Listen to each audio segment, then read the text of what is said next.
이어서 정책 연구 과제 발표를 계속하겠습니다. 이번은 15분임, 9분임, 10분임, 4분임, 11분임 순서로 시작하겠습니다. 15분임이 정책 연구 과제 발표를 시작하겠습니다.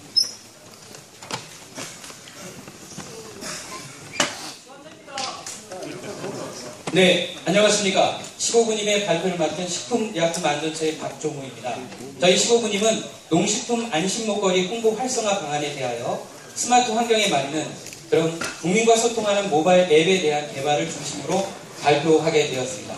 저희 15분임은 별칭이 있습니다. 15야라는 이름으로 보름달, 한가위 보름달처럼 둥글게 하나가 되어 살아가자는 의미로 이번 발표는 저희 모든 분임원이 참여하는 그런 인트로 드라마를 준비하였습니다. AI 상황극 마인과 국민소통홍보 비상대책위원회입니다. 지금부터 인트로 드라마를 시작하겠습니다.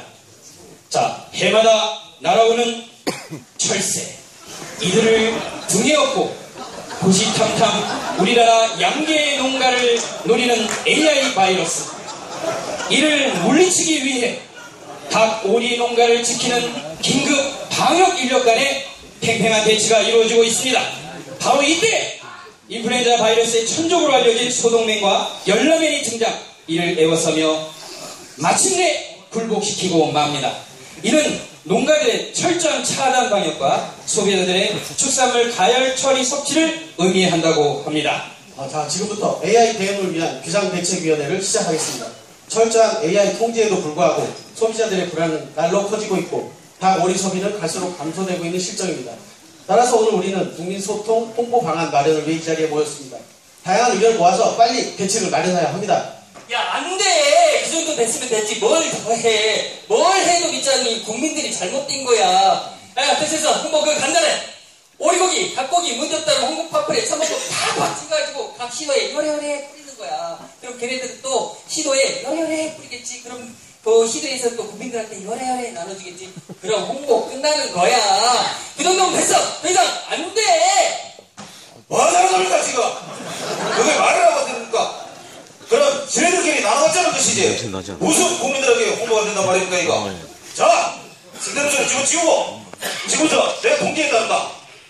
지금 당장 전국의 모든 킥섬스를 봉헌한다. 그런다 걔네들한테 전 국민들에게 무리게 한다.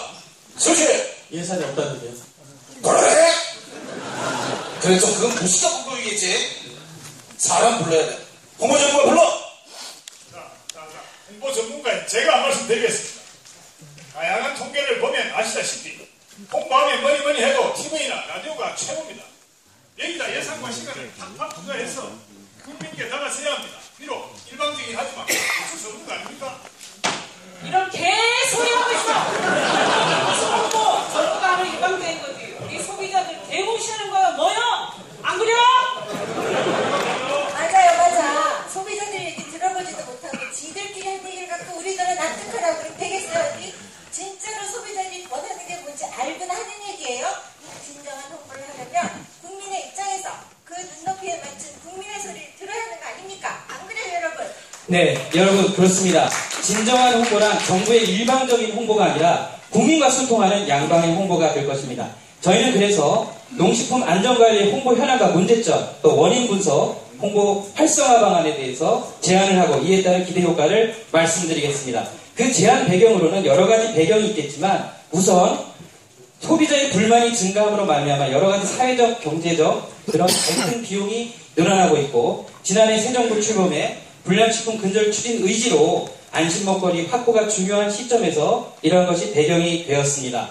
자, 날마다 해마다 늘어나는 식품안전사고, 자, 이러므로 말미암아 반복되는 식품안전사고로 말미암아 소비자의 신뢰는 땅에 떨어지고 최근 이슈화되고 있는 각종 식품안전사고를 보더라도 일본 방사능 오염에 대한 수산물 위험이라든가 최근 AI 바이러스로 인한 조류 인플루엔자 사태로 말미암아 이는 인수공통 전염병으로서 긴급 방역뿐만 아니라 다른 축종에게도 전파, 사람에게도 올 수 있는 인수공통 전염병으로서 아무리 홍보를 한다 하더라도 안심하다고 해도 믿지 않는 현실, 그것이 문제가 되겠습니다. 그래서 우리는 여러 가지 참고 문헌이라든가 통계조사 또한 설문조사를 통해서 또 국민과 소통할 수 있는 안심먹거리 홍보 방안에 대해서 정책 건의하게 되었습니다.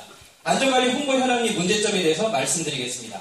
우선 농촌경제연구원의 문헌 조사에 의하면 소비자의 의식을 조사했을 경우 국민의 정책에 대한 신뢰도는 저하되었고 오히려 소비자 자체나 언론을 더 신뢰하는 것이 나타낼 수 있으며 또한 지난해 범정부 협의체를 마련하여서 식약처 내에 불량식품 근절 추진단을 마련하여서 다양한 방법으로 정책 홍보를 한다 할지라도 여러 가지 문제점이 있었습니다. 자, 그래서 생산자와 또한 소비자 단체, 그리고 학계 언론 및 또 식품업계가 정부와 소비자 간의 다자간 협력체계 구축으로 소통이 강화된 것이 중요한 문제점이라고 생각했습니다. 자, 선진국의 예도 마찬가지로 식품 안전성에 대한 제고가 중요하다고 판단되었습니다. 홍보 문제점에 대한 원인 분석을 위해서 우선 여러분들에게 조사했던 설문조사의 결과를 보면은 AI 정책에 대한 전반적으로 긍정적인 반응이 나왔습니다. 그러나 농식품 안전성에 대한 부분을 얘기할 때는 언론 매체를 더 원하고 있고 또 소비자 단체를 더 신뢰하고 있으며 우리가 정보를 얻는 어떤 매체로서는 스마트폰이 더 중요하다는 결론을 얻게 되었습니다. 그러므로 말미암아 우리가 스마트폰을 이용한 어플리케이션을 개발해서 이를 위한 그러한 분석을 하도록 되었습니다. 자, 그럼 또 안양중앙시장에서 길거리 닷코팅을 통해서 그 조사를 하였는데 정부 기관보다는 소비자 단체를 더 신뢰하는 것이 되었으며 또한 AI 관련한 조사는 안심 먹거리에 대한 부분은 소비자 단체보다도 정부 기관을 더 신뢰하는 결과를 낳았습니다.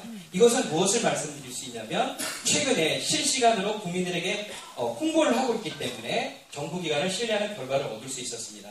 우리는 액션 러닝으로서 여러 가지 과정을 통해서 과제를 선정하였고 또한 회식 장소를 오리집으로 선정하여 그 대표의 인터뷰를 또 딸 수 있었으며 안양중앙시장의 상인회 또한 길거리 닷코팅 캠페인을 통하여서 우리가 소비자의 신뢰도를 조사할 수 있었으며 AI 방역기관인 농림축산검역본부를 방문하여서 AI 상황실을 방문하여서 그들을 위해서 위문품도 전달하는 등 다양한 활동을 하였습니다. 또한 홍보 담당 사무관의 인터뷰를 딸 수 있었고 또한 설문조사를 통해서 이와 같은 분석 결과를 얻게 되었습니다.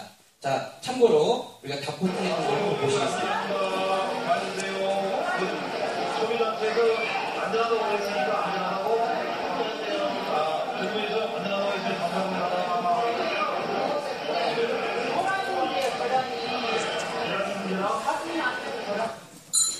네, 그러면 안심먹거리 홍보 활성화 방안에 대해서 제안해 드리겠습니다.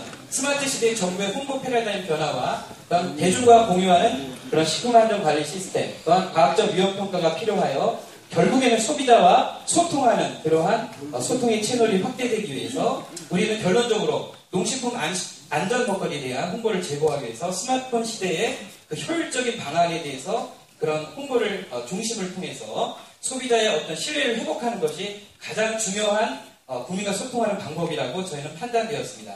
그래서 제안드리기는 정부의 아무리 많은 그런 정책 방법으로서 홍보한다 할지라도 최근에는 뉴미디어를 이용한 SNS가 더 발달되고 있고 스마트폰 가입자가 많이 늘어나고 있는 시대에 또 인프라도 많이 늘어나고 있는 시대에 정부 정책의 그런 모든 정책 홍보를 공공기관 앱을 개발해서 현재는 많이 하고 있습니다. 그러나 여기에는 문제점이 있습니다. 정부가 개발한 모바일 앱은 너무나 상당수가 이용률이 저조하고 너무나 무분별한 개발로 인해서 예산만 까먹고 있다는 지적이 있었습니다. 이에 따라 언론에서도 이와 같은 지적이 스마트폰이 대중화되면서 정부기관들도 앞다퉈서 애플리케이션을 만들고 있습니다. 그런데 수억 원씩 들여서 만든 이 공공기관 앱의 상당수가 활용도가 너무 떨어져서 예산 낭비라는 지적이 나오고 있습니다. 네, 그렇습니다. 그래서 이러한 모든 방법을 해결하기 위해서는 정부의 낮은 신뢰도와 또한 효율적 홍보의 부족, 또 소비자에 대한 소통의 부족을 해결하기 위해서 실시간으로 안심먹거리에 대한 홍보를 할 수 있는 소통의 창구와 스토리텔링과 무료 게임을 아우르는 모든 구성 요소로 하여 뿌듯한 밥상이라는 애플리케이션을 만드는 것을 저희가 제안하게 이르렀습니다. 이를 통하여서 더 이상의 웹서핑은 없고 실시간으로 식품안전 정보 제공, 정책 홍보, 또한 효율적으로 많은 이들에게 홍보할 수 있는 방법, 또 안심하고 농산식품을 실시간으로 구매하고 배송하는 서비스까지 만들고 이를 통해서 민원인의 편의를 제공하는 그야말로 정부 3.0 시대에 국민과 소통하는 앱을 개발하는 것이 저희의 목표입니다. 자, 그렇다면 이를 통해서 각종 이벤트를 포함시켜서 친구야 밥 한번 먹자, 또한 교육적인 효과를 받을 수 있는 밥상머리라는 그런 이벤트 프로그램을 같이 함께하여서 뻔한 요소와 교육적인 홍보를 더 가미할 수 있었으며, 이를 통하여서 소비자의 눈높이에 맞추는 애플리케이션을 개발하고 이를 통해 소통하는 방법을 구상해 이뤘습니다. 자, 그 마지막으로 기대 효과를 말씀드리겠습니다. 양방향 홍보, 대국민 시대를 통하여서 리스크 커뮤니케이션을 통해서 홍보하고, 또한 뻔한 컨텐츠 제공으로 말미암아 소비자의 눈높이에 맞추고 정부와 소비자 간의 소통의 통로를 마련함으로써 국민과 소통하는 홍보 활성화 방안을 이룰 수 있다고 확신합니다. 국민과 소통하는 앱, 뿌듯한 밥상, 농어민에게 뿌듯함, 정부에게도 뿌듯함, 소비자도 뿌듯한 그러한 애플리케이션을 통하여서 불량식품 근절을 위한 농식품 안심 먹거리 확보를 할 수 있는 대표적인 브랜드로서의 가치를 실현할 것으로 기대됩니다. 저희 15분임은 지난 6주간의 그 과정을 통해서 15야라는 그런 파이팅을 외쳤습니다. 공직생활 누구나 거쳤던 15의 생활, 6개월간의 15생활을 생각하며 초심을 잃지 않는 이 시대의 주인공이 되는 정말 주목받는 중간 관리자가 되도록 노력하겠습니다. 이상으로 발표를 마치겠습니다. 경청해 주셔서 감사합니다.